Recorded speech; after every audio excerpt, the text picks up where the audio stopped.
Hai rekan-rekan, Assalamualaikum warahmatullahi wabarakatuh. Selamat datang di Personal Channel Test.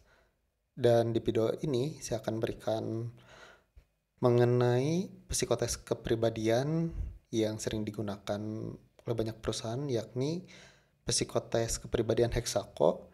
Di sini saya akan jelaskan materi dan soal-soalnya apa saja, serta rekomendasi jawaban yang akan saya berikan untuk teman-teman bisa lulus tes kepribadian Hexaco ini sesuai dengan apa yang diinginkan oleh perusahaan. Nah, di sini untuk Hexaco sendiri, saya akan jelaskan dulu terkait materi Hexaco. Tes Hexaco merupakan salah satu tes kepribadian. Tes ini dikembangkan pada tahun 2000 oleh Profesor Psikologi Kanada, Kibom Lee, PhD, dan Michael C. Edson, PhD. Dalam tes Hexaco, terdapat pernyataan-pernyataan pilihan seperti saya sering jalan-jalan atau saya sering suka menonton televisi. Nantinya hasil jawaban akan dianalisis dan diteliti. Mengutip Tools Hero, tes Hexaco adalah tes kepribadian yang bertujuan untuk memberikan gambaran selengkap mungkin tentang karakter manusia. Hexaco Personality sendiri adalah teori kepribadian terbaru dan menjadi pengembangan yang dianggap lebih komprehensif daripada sebelumnya. Kemudian,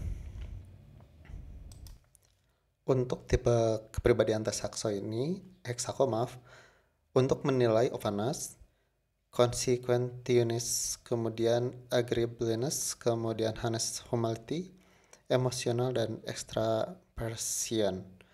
Ini yang dinilai oleh alat tes Hexaco ini. Saya akan jelaskan satu persatu terkait 6 hasil kepribadian ini. Yang pertama, honest humility atau kejujuran dan kerendahan hati. Honest humility adalah domain besar yang mewakili tendensi atas keadilan dan ketulusan dalam bekerja ataupun berhubungan dengan individu lain. Mengutip Farewell Mind, mereka yang memiliki nilai tinggi dalam tipe kepribadian ini jarang melanggar peraturan, jarang menipu orang lain, demi keuntungan pribadi, tidak tertarik pada kemewahan, dan tidak merasa berhak pada status sosial yang tinggi. Nah, untuk jawaban yang saya berikan nanti di soal-soalnya ini akan memperbagus jawaban ini ya. Jadi kepribadian teman-teman itu masuk ke honest and humility. Itu menjadi bagus skornya. Kemudian yang kedua, emotionality atau emosionalitas. Mengutip skripsi judul Analisis Tipologi Kepribadian Hexaco sebagai prediktor terhadap flow akademik mahasiswa di Kota Makassar oleh Nuraini Sabani, tipe emotionality mengacu pada konsistensi emosi individu yang diharapkan pada berbagai situasi. Orang dengan skor tinggi dalam tipe ini mengalami lebih banyak kecemasan, merasakan empati yang lebih terhadap orang lain, serta takut akan bahaya fisik. Sebaiknya orang dengan emosionalitas rendah akan lebih tenang, merasa sedikit cemas bahkan dalam situasi penuh tekanan, tidak kenal takut, penuh percaya diri, mandiri, tidak mudah tersinggung. Jadi nanti jawaban yang saya berikan itu hasilnya itu seperti ini ya, bukan yang atas ini. Kemudian selanjutnya untuk extraversion atau ekstraversi. Extraversion adalah tipe kepribadian Hexaco yang berkaitan dengan kenyamanan individu pada saat berinteraksi bersama individu lainnya. Tipe ini menilai empati facet ya yang dimiliki individu seperti ekspresif, keberanian sosial, dan keramahan serta keaktifan.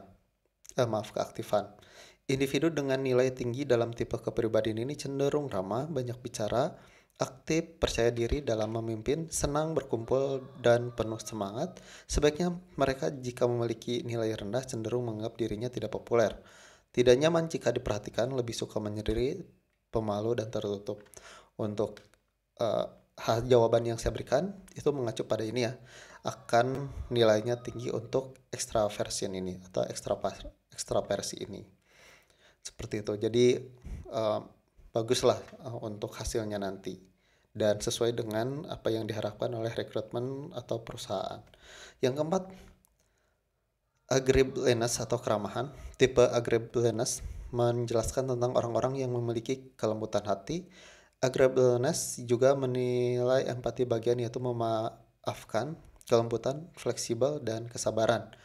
Mereka yang memiliki nilai agreeableness tinggi cenderung sabar, tidak menyimpan dendam, fleksibel dalam berpendapat, lemah lembut, mudah menerima dan pemaaf.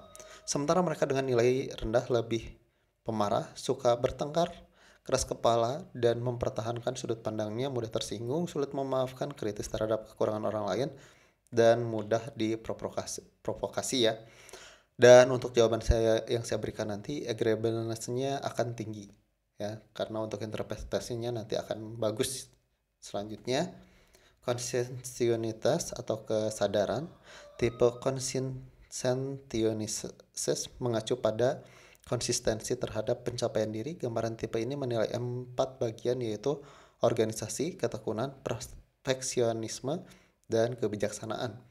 Individu dengan kesadaran tinggi cenderung disiplin, bekerja keras, mencapai tujuan, teliti, perfeksionis, dan mengambil keputusan dengan hati-hati. Sebaliknya, mereka dengan kesadaran rendah lebih ceroboh, malas, kurang bertanggung jawab, menghindari tugas yang sulit atau menantang, kurang teliti, kerap menunda pekerjaan, serta tidak bertindak tanpa memikirkan konsekuensi yang dihadapi. Jadi nanti jawaban yang saya berikan itu akan tinggi ya untuk konsensionis ini atau kesadaran ya, konsistensi. Selanjutnya yang terakhir, openness to experience, keterbukaan terhadap pengalaman. Openness to experience merupakan kesadaran individu untuk mencari serta berani menghadapi pengalaman baru. Tipe ini menilai 4 hal yang secara umum yang akan bertindak menjadi tipe-tipe berbeda, mulai dari keindahan, rasa ingin tahu, kreativitas, dan tidak konvensional. Mereka yang memiliki nilai tinggi cenderung imajinatif, inovatif, penuh rasa ingin tahu, menghargai keindahan, dan suka mendengarkan pendapat yang tidak biasa dan kreatif. Sebaliknya, individu dengan skor rendah tidak akan tertarik dengan alam atau sosial, acuh tak acuh, tidak menerima ide-ide yang tidak konvensional dan tidak imajinatif, dan berpikir tertutup. Untuk yang jawaban yang saya berikan dalam tes Sexaco ini, untuk openness to experience itu akan skornya tinggi ya, supaya nanti interpretasinya bagus dan sesuai dengan apa yang menjadi standar perusahaan dan juga rekrutmen. Nah, untuk materi tes Hexaco, untuk instruksi Hexaco, pada bagian ini akan dihadapkan pada sejumlah pernyataan yang biasanya ditemui di lingkungan kerja. Apabila Anda belum pernah bekerja sebelumnya, Anda dapat membayangkan jika Anda mengalami situasi pada pernyataan tersebut. Tujuan tes ini adalah untuk memberikan gambaran secara utuh menyeluruh tentang diri Anda. Anda diminta untuk memberi penilaian seberapa menggambarkan setiap pernyataan tersebut dengan diri Anda. Tugas Anda adalah memilih secara serius dan jujur sesuai dengan kondisi yang Anda alami. Terdapat 6 macam pilihan respon untuk masing-masing pernyataan, yaitu sangat tidak menggambarkan diri saya, tidak menggambarkan diri saya, kurang menggambarkan diri saya, agak menggambarkan diri saya, menggambarkan diri saya, sangat menggambarkan diri saya. Kemudian semakin ke kiri pilihan respon Anda, maka semakin pernyataan tersebut semakin tidak menggambarkan diri Anda. Sebaiknya semakin ke kanan pilihan respon Anda, maka menunjukkan bahwa pernyataan tersebut semakin menggambarkan diri Anda. Sistem dapat mendeteksi adanya indikasi kecurangan atau bias yang terjadi selama proses pengerjaan tes, maka pastikan Anda mengerjakan sesuai dengan kondisi yang ada. Oke, untuk pernyataan 1 terkait tes Hexaco ini seperti ini. Saya akan merasa bosan jika mengunjungi galeri seni-seni. Coba teman-teman kerjakan, pilih yang mana. Pernyataan yang kedua, saya cukup sering membersihkan kantor atau rumah saya. Silakan dipilih juga. Pernyataan yang ketiga, saya menyimpan dendam bahkan terhadap orang-orang yang pernah menyakiti atau menyinggung saya. Pernyataan keempat, saya merasa cukup puas dengan diri saya secara keseluruhan. Yang kelima, saya merasa takut ketika harus melakukan perjalanan dalam kondisi cuaca buruk.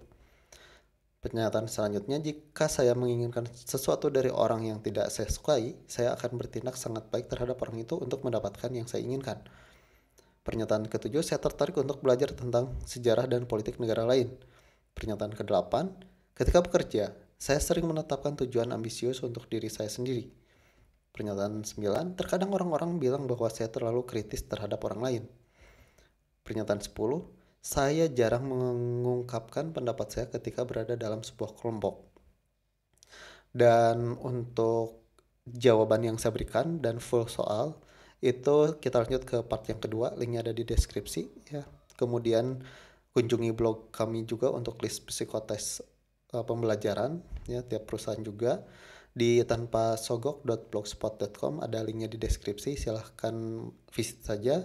Semoga teman-teman ketemu apa yang menjadi problem teman-teman terkait rekrutmen dan sering kali gagal tes psikotes itu, semoga ada solusinya di tanpasogok.blogspot.com ini. Dan mungkin dari saya sekian, kita lanjut ke part yang kedua.